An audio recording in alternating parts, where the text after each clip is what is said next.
Përshëndetje gjithëve, jemi në podcast, jemi në Radar, do të flasim për një ngjarje globale që ka tërhequr mjaft interes, siç është edhe arrestimi i Nicolas Maduros, ish presidenti i Venezuelës së bashku me bashkëshortën e tij nga Shtetet e Bashkuara të Amerikës. Me mua për të folur pikërisht për këtë dinamik është i ftuar studiuesi Olsi Azenxhi. Zoti Azenxhi, faleminderit shumë që jeni me ne.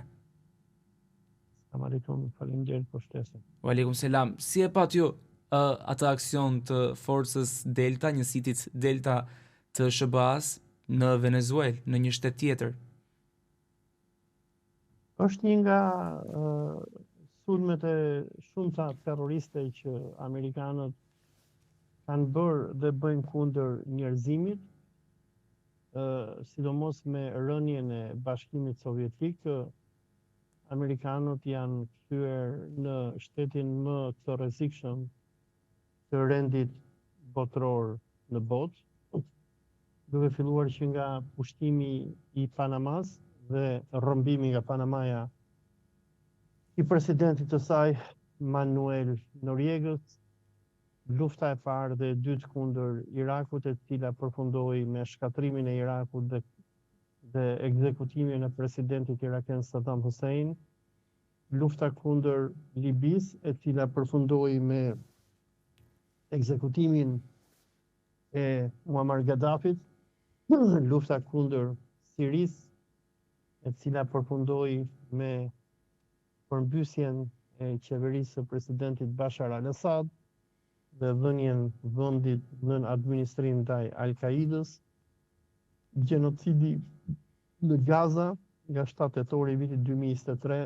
deri në mesin e tetorit të vitit 2025, ku amerikanët mbështetën izraelitët në një nga genocidet më të tmerrshme në historinë e njerëzimit, dhe më pas sulmet dhe luftrat që amerikanët kanë bërë, dhe sidomos në presidentin Trump, bombardimet e Siris, e Jemenit, lufta 12 ditore kundër Iranit, lufta pa limit ndaj palestinezëve, bombardimi i Nigeris.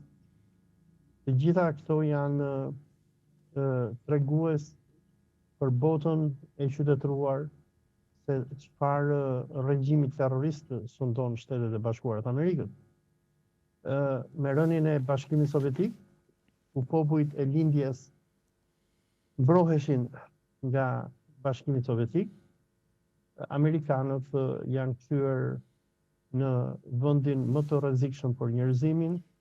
Ata sulmojnë, vrasin, rrëdhën nga pushteti çfarë do lloji udhëheqësi që nuk i bindet diktatit të tyre.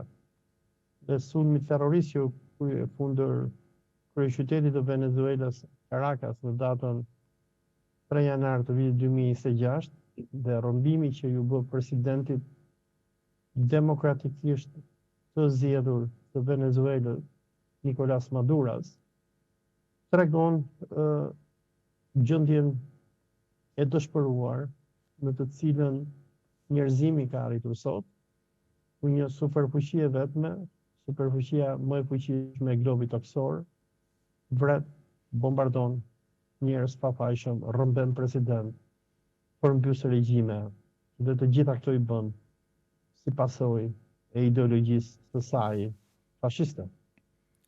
Po pse pikërisht SBA-ja ndërmori këtë aksion dhe pse pikërisht ndaj Venezuelës ka pasur kërcënim nga zoti Trump edhe ndaj Kolumbisë së fundmi?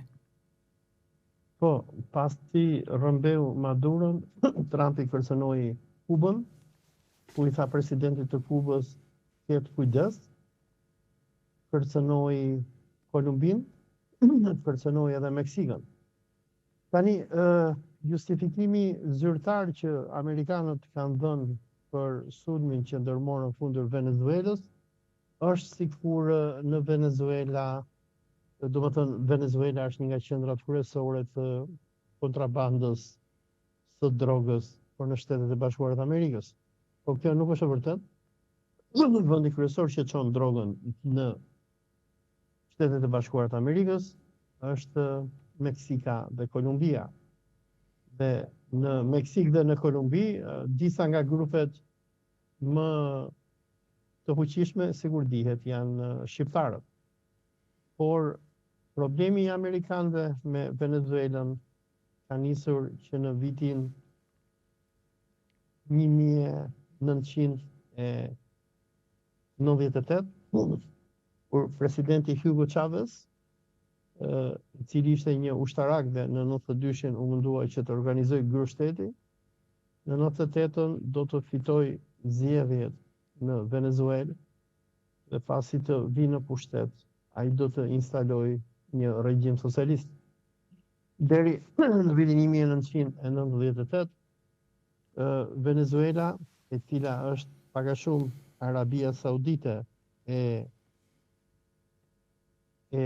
Amerikës Latine, ishte një vend i cili edhe pse është një nga vendet më të pasura Amerikës, kishte një popullsi e cila vuante varfëri akute.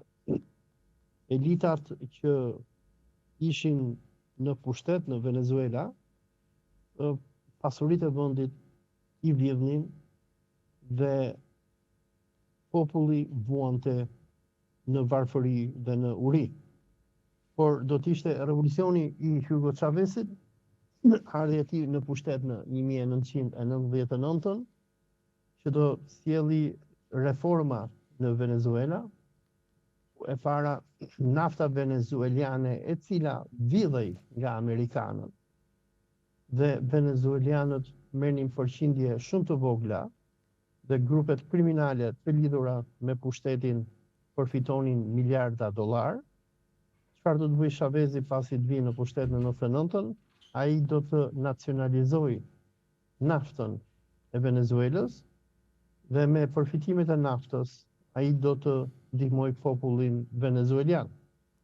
Populli venezuelian do ta votojë Chavezin në mënyrë masive dhe Venezuela do të kthehet në një vend të mirëqenie sociale, ku qeveria paratë e naftës do të investojë në strehim, njerëzit të vinë në rrugëve në Venezuela përpara të vinte Chavezi, në mjeksi falas, në shkollim falas, etj.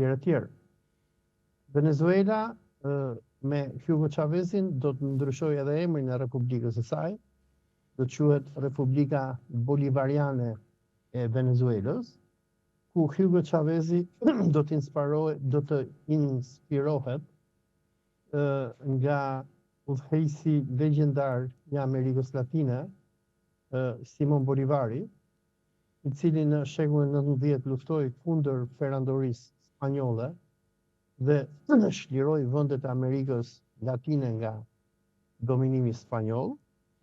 Dhe Hugo Chavezi do të ndjeki pak a shumë rrugën e Simon Bolivarit, por kuptohet që ai do të përfaqësojë edhe idetë e marksizëm-leninizmit për krijimin e një bote të lirë dhe pa dron.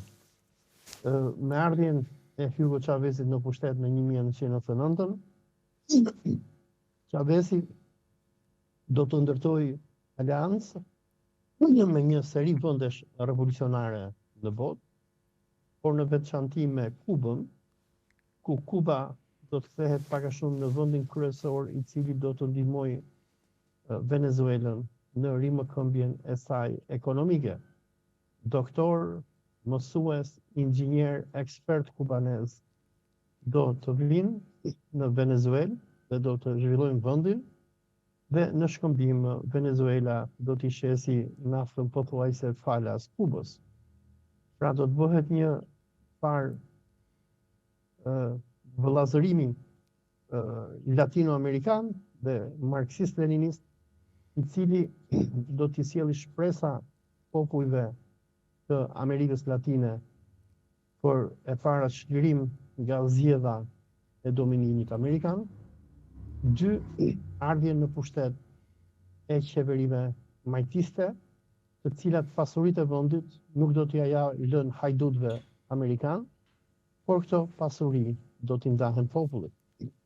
Situata në Venezuelë deri në 1999 është pak e shumë sikur situata në Shqipëri nga viti 2004 deri në 2026, ku ne shqiptarët, edhe pse jemi një popull që flejmë naftë. Nafta jonë vjedhet nga kompania kanadeze amerikane Bankers Petroleum dhe shqiptarët nuk marrin as taksa nga kjo kompani bandidësh amerikan. Por Chavezi çfarë do bëj? Ai do t'ja marrë naftën që i takon Venezuelës amerikanëve dhe do t'ja japi popullit vet. Në kohën kur Chavezi do të sundoj Venezuelën, Venezuela do të bëhet vend aleat me Rusinë, me Nicaraguan, me Kubën, me Libinë e Muammar Gaddafit, me Irakun e Saddam Husseinit dhe me Republikën Islamike të Iranit. Chavezi do të vizitoj Libinë, do të vizitoj Irakun në kohën kur amerikanët e kishin futur në embargo dhe po vrisnin në mas popullin iraken, dhe ai do të bëjë thirrje për një aleancë të popujve të jugut të globit kundër të keqes judeo-amerikane. Në veçanti, Venezuela do të kthehet në një nga vendet kryesore mbështetës të luftës të popullit të Palestinës për shlirimin nga Izraeli.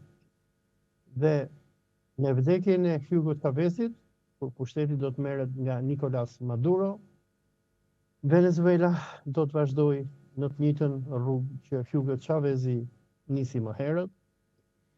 Venezuela do të kthehet në një nga vendet kryesore në Amerikën Latine që do mbështesin Palestinën.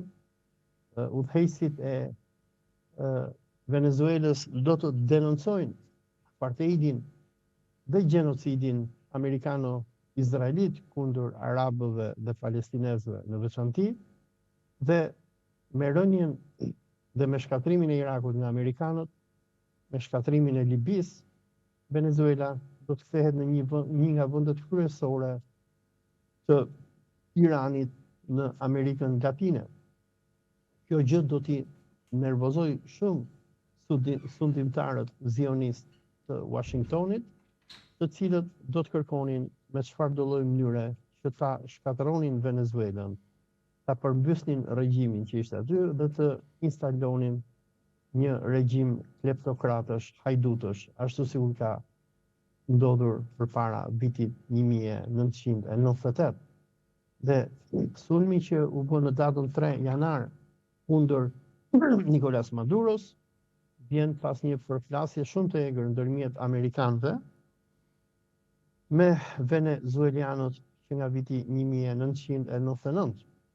Amerikanët kanë bërë një seri përpjekjesh që kur Hugo Chavezi ishte i gjallë, që ta vrasin Chavezin, ta rrëzojnë nga pushteti, të njëjtën gjë kanë bërë edhe kundër Maduros, por në krah të Venezuelës është rreshtuar Rusia, e cila i ka dhënë armë që nga avionët Sukhoi deri te sistemet antiraketore, Kina, e cila blen shumicën e naftës së Venezuelës dhe ka investuar në vend shumë, dhe edhe Irani.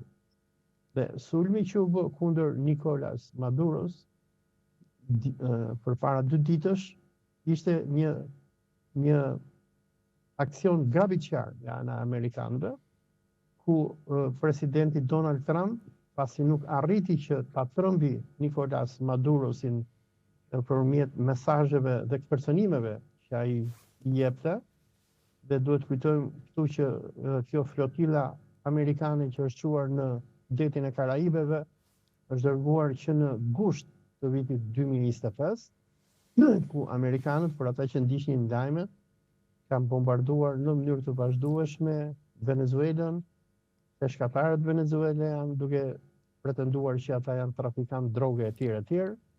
Dhe të gjitha këto përpjekje janë bërë nga presidenti Trump në mënyrë që të detyronte nëpërmjet kërcënimit dhe frikës Nicolas Madurosin që t'i jepte naftën venezueliane amerikanëve.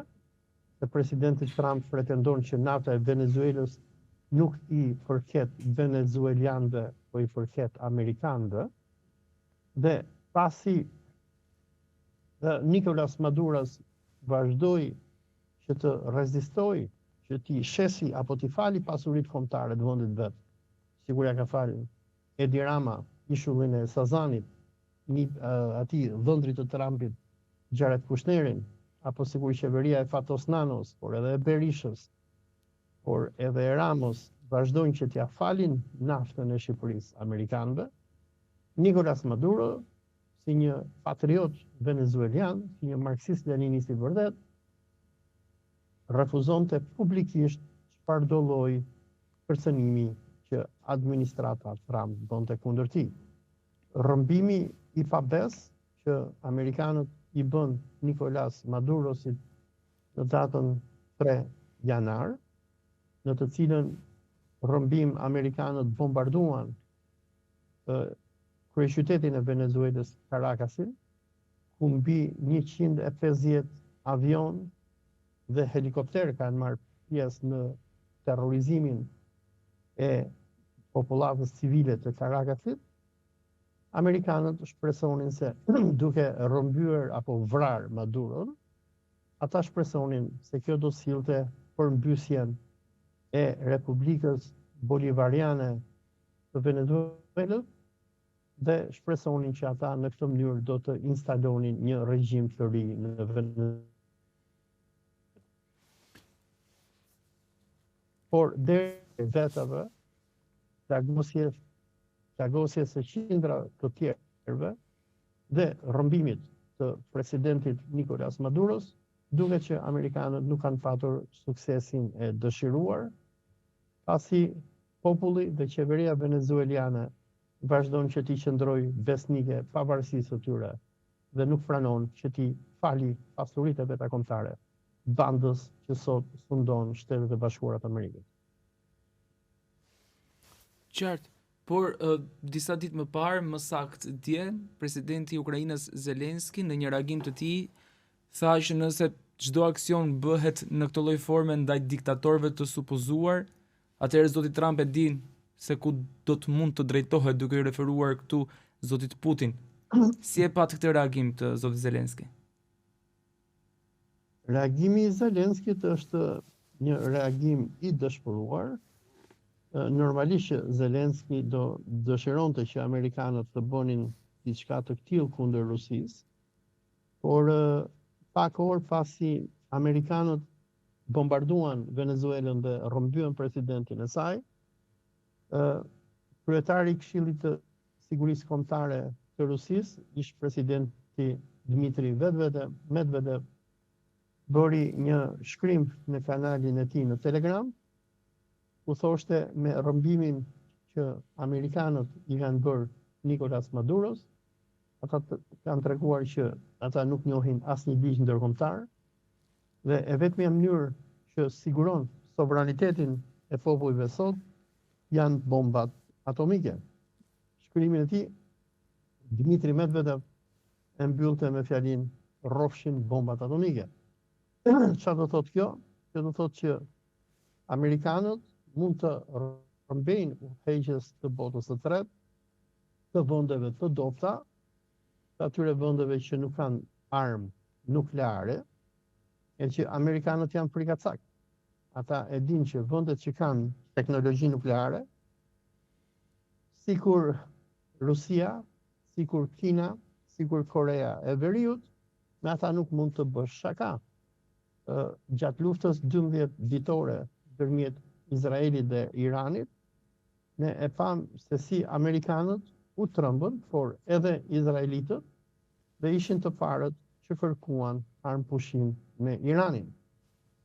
Amerikanët hyjnë dhe bëjnë krime vetëm në ato vende që ata i shohin si të dobta dhe që besojnë që mund të përmbysin regjimet e këtyre vendeve. Ata bëjnë kështu lloj aventurash me Venezuelën. Ne në Shqipëri kemi parë për shembull se si janë rrëmbyer ish presidenti i Shqipërisë Ilir Meta nga policia që amerikanët kanë themeluar SPAK-u. Nuk do të jetë çudi sikur një ditë pas rrëmbimit që SPAK-u i bëri Erion Velis që të shohim edhe Edi Ramën që të ketë njëjtin fat, por amerikanët nuk bëjnë dot kështu lojrash me vendet e pavarura dhe vendet që kanë armë me të cilat mund t'i kundërpërgjigjen amerikanëve. Pra, dëshira e Zelenskit, ku ai i sugjeron amerikanëve që ta bëjnë të njëjtën gjë edhe kundër Putinit, është një prallë me mbret, nga që Rusia me arsenalin e saj nuklear që ka mund ta zhduki Amerikën brenda një ore.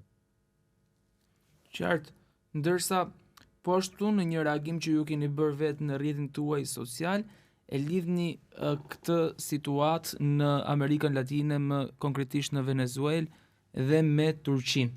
Pse pikërisht dëmtohet Turqia nga kjo dinamik në Amerikën Latine? Nuk e mbaj mend se çfarë kam thënë për Turqinë, por lidhur me naftën, duke qenë se një pjesë e naftës eksportohet drejt Turqisë dhe në mënyrë konjektive preket edhe shteti i drejtuar nga Erdogan.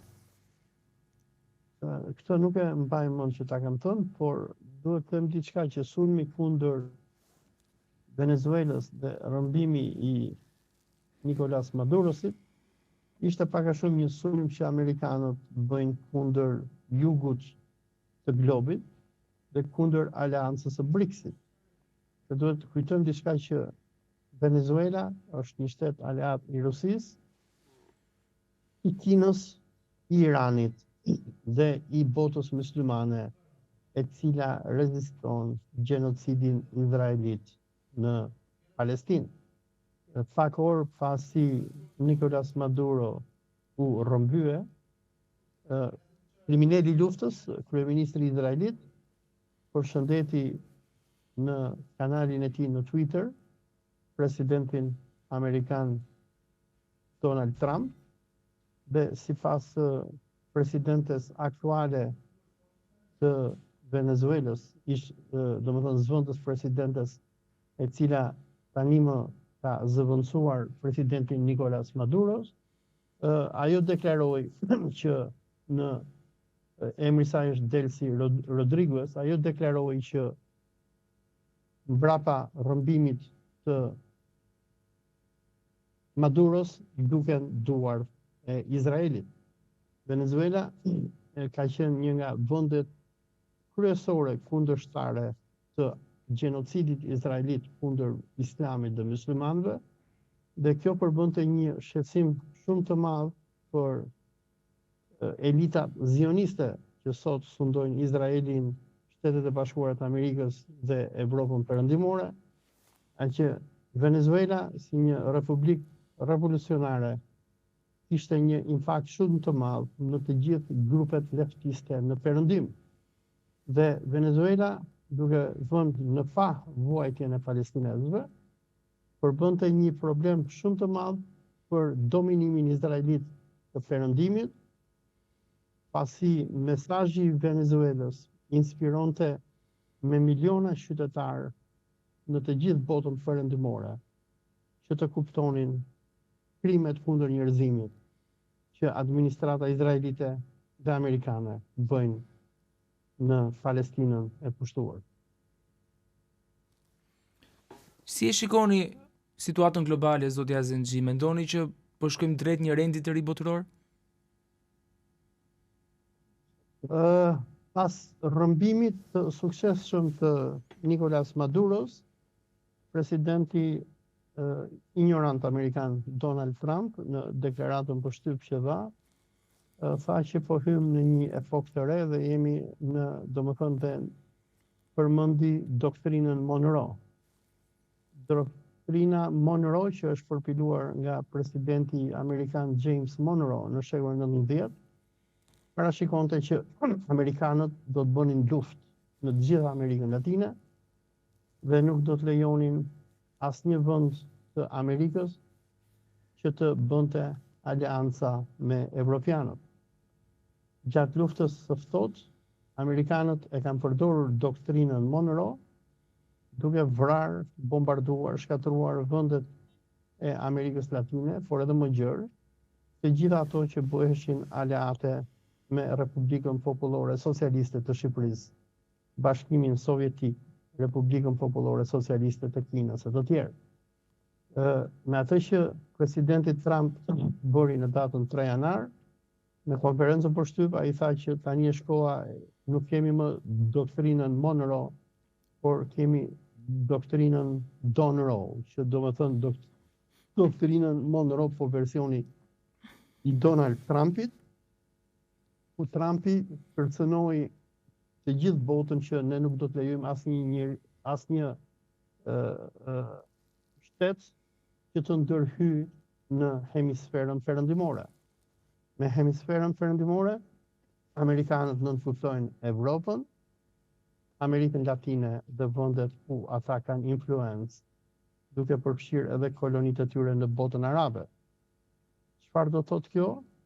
Është që sulmi kundër Venezuelës dhe përpjekja e amerikanëve për të organizuar ndryshim regjimi, që deri tani ata duket që kanë dështuar, është pak a shumë sikur pushtimi nga Hitleri i Çekoslovakisë apo i Polonisë në luftën e dytë botërore. Sulmi kundër Venezuelës është sulm kundër BRICS-it, është sulm kundër Indisë, kundër Kinës, kundër Brazilit, kundër Rusisë, kundër Iranit. Donald Trumpi është një njeri shumë i rrezikshëm. Ai përveç se ka, domethënë, është duke shantazhuar hapur qeverinë venezueliane, që kësaj presidente së re i tha ose do mbindesh mua ose do ta psosh edhe më keq, edhe nuk është çudi që ai ta vrasi presidenten që sot është në krye të vendit në Venezuelë. Trumpi është duke kërcënuar me luftë të gjithë fëmijët e tij. Pas rrëmbimit të Maduros, Trumpi kërcënoi Kolumbinë, Meksikën dhe Kubën. Përveç kësaj, Trumpi po shpall hapur që ai do t'i marrë me dhunë Danimarkës, vend antar i NATO-s. Groenlandën ka kërcënuar edhe Kanadan dhe i kërkon Kanadas që të bashkohet me Amerikën. Sot, perandoria amerikane është kthyer në një nga perandoritë më të rrezikshme të njerëzimit. Donald Trumpi sot sillet sikur Adolf Hitleri në vitin 1938-1939 dhe njerëzimi është duke parë i tmerruar ato që po bëjnë amerikanët. Të tmerruar nga amerikanët nuk janë vetëm rusët, kinezët, iranianët, muslimanët, palestinezët, turqit e të tjerë, por të tmerruar me amerikanët janë edhe kanadezët, danezët, britanikët e tjerë e tjerë. Unë mendoj që nëse administrata e Trumpit do të përsërisi këtë që bëri me vende të tjera, nuk do të jetë çudi që ne të shohim ndërtimin e një koalicioni masiv global për të shpallur luftë Amerikës dhe për të rrëzuar nga pushteti klikën fashiste të Donald Trumpit. Pra bota është në një moment shumë të rrezikshëm. Trumpi vazhdon që të kërcënojë me luftë të gjithë vendet e botës, ndërsa ai i thotë rusëve që ne do bëjmë paqe me Ukrainën, Ukraina vazhdon që të bombardojë sektor strategjik të Rusisë. Trumpi me goditjen e Venezuelës në një farë mënyre ka goditur Kinën dhe ai e ka thënë në mënyrë të vazhdueshme që lufta e ardhshme e Amerikës do të jetë me Kinën. Kërcënoi Iranin përpara disa ditësh me luftë, nëse qeveria iraniane do të shtypte agjentët e Mossadit, të cilët janë duke bërë protestë në Iran dhe sulmuar institucione shtetërore. Dhe Trumpi është duke kthyer Amerikën pak a shumë sikur Gjermania naziste në kohën e Adolf Hitlerit, duke i shpallur luftë gjithë botës. Por të shqetësuar me Trumpin janë edhe udhëheqësia e Shqipërisë. Nëse keni ndjekur profilet e Sali Berishës, e Elisa Spiropalit, e Vjosa Osmanit, e të tjerë, ta pushtetarët shqiptarë nga Shqipëria deri në Kosovë, ishin të tërë që u sulën turrapërap duke përshëndetur Trumpin për aktin terrorist dhe ilegal që i ndërmori kundër Venezuelës. Dhe do ta dim që Sali Berisha, i cili është non grata në Amerikë, ai është konsideruar pak a shumë vetë sikur të jetë terrorist sikur Nicolas Maduros, edhe Edi Rama, i cili nuk është i sigurt nëse amerikanët do ta lënë gjallë apo jo, apo do ta fusin në burg me Erion Velin. Të gjithë pushtetarët shqiptarë janë të trembur nga ato që shohin nga amerikanët, por nga frika që kanë dhe nga servilosja, të cilën e trashëgojnë që në kohën e komunizmit, kur ta persona njerëz si kur Rama, Berisha i serviloseshin Enver Hoxhës e të tjerë, me këto përshëndetje që i bëjnë krimeve që bën administrata amerikane, tregon frikën që ata kanë dhe që thonë, inshallah nuk na ndodhe dhe ne ajo që i ndodhi Nicolas Maduros. Qartë, zoti Azetxhi, faleminderit shumë që ishit me ne në këtë hapësirë, faleminderit shumë edhe për gjithë analizën e thellë dhe të detajshme që ju bëni gjithmonë. Faleminderit.